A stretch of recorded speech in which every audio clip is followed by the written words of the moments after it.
Hello అండి అందరికీ. అందరు ఎలా ఉన్నారు? మేమైతే బాగున్నాము. ఇవాళ విజయవాడ వెళ్ళాం గాయస్. మమ్మీకి హెల్త్ చెకప్ ఉందని చెప్పేసి స్వర హాస్పిటల్ అనమాట. హాస్పిటల్ పరంగా అయితే చాలా బాగుంది, బట్ రష్ ఎక్కువ. అదే కాకుండా ఇప్పుడు ఆపరేషన్ జరిగిన వాళ్ళు అంతసేపు వెయిట్ చేయాలంటే చాలా కష్టం అవుతుంది. మేమే కూర్చోలేకపోయామంటే ఇంకా వాళ్ళ నర్స్ కూర్చోవడం అంటే చాలా ఇబ్బంది అవుతుంది. అదొక్కటే కొంచెం నెగిటివ్ అనిపించింది. మిగతా అంతా బాగుంది. ఇంకా స్కానింగ్ అని చెప్తే స్కానింగ్ కూడా ఒకటి తీపిచ్చుకొని ఇంటికి రిటర్న్ అయ్యాము. అక్కను కూడా తీసుకొని వెళ్దాం అనుకున్నాము, బట్ అక్కకి ఎగ్జామ్ ఉందని చెప్పేసి మమ్మీ నేనే వెళ్ళామన్నమాట. ఈ ప్లేస్ ఎక్కడో తెలిస్తే కామెంట్ సెక్షన్లో కామెంట్ చేయండి గాయస్.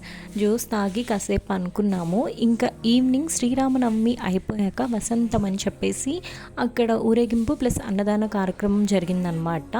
వెళ్ళి తీర్థప్రసాదాలు తీసుకొని దేవుడి దర్శనం అయితే చేసుకున్నాం మా ఊర్లోనే. Thank you guys.